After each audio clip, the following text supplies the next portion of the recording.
denir. WhatsApp'tan, Telegram'dan denir. Tamam. Ameliyat. Şöyle çekiyorsun kendini, şöyle tut.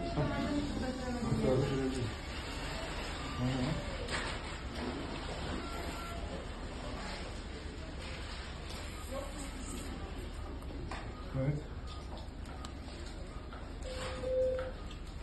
Fazla kımıldatmayın. Nasıl Mahmut Bey? Teşekkür ederim. Siz nasılsınız, iyisiniz? Teşekkür ederim. Valla sizin sayenizde bu haldeyiz yani, yoksa yok.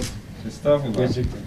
Bayağı. Hayati risklerin mi var dediler. Ameliyat neden olmadı? 2 yıldır. Dediler alırsak, dediler virüs daha da yayılır, hayati riskleri var. Hastamız 58 yaşında Mahmut Bey. Kalça bölgesinde, leğen kemiği ve çevresinde ortalama 28x28 santim boyutlarında dev bir kitle ile bize başvurdu. Neredeyse 2 yıldır bu kitleden muzdarip, çeşitli tanılar almış, en son patolojisinde malin mezenşimal tümör dediğimiz kalça çevresinde yumuşak doku kanseri olarak geldi. Cerrahisiyle ilgili riskleri çok yüksek olduğu için hastamız ameliyattan çekilmiş ve gitgide tümörü dev boyutlara gelmiş. Biz hastamızı İnönü Üniversitesi Turgut Özal Tıp Merkezimizde gerekli tetkik ve tedavilerini planladıktan sonra hastamızı dün itibariyle 3 saatlik bir ameliyatla, başarılı bir ameliyatla tümöründen kurtardık.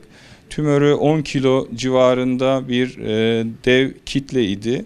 Patolojiye gönderdik. Kanser olarak sonucu çıktı. Hastamızın genel durumu iyi. Aynı gün hastamızı servise aldık. Şu an kanamayla ilgili, damar sinir patolojiyle ilgili herhangi bir sıkıntımız olmadı.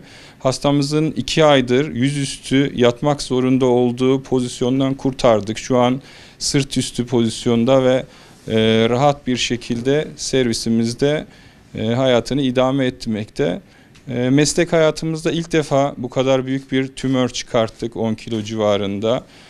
Ortopedik onkoloji olarak İnönü Üniversitemiz kanser ameliyatları açısından bir merkez olma yolunda ilerlemekte. Hastamıza da şifa kaynağı olduğumuz için mutluyuz.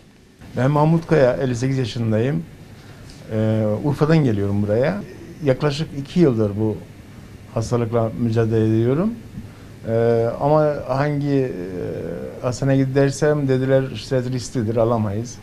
İşte onun için alırsak daha da fazla yayılır. Hep ertelediler.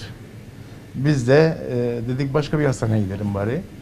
Ve buraya geldik, Üniversitesi, Turgut Özal Tıp Fakültesi'ne.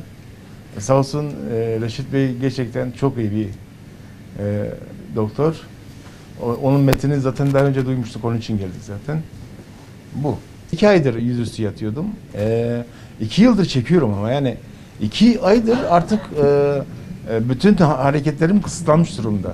Yani gerçekten hocamızın sayesinde gerçekten yani daha rahatım. Sağlığıma kavuştum.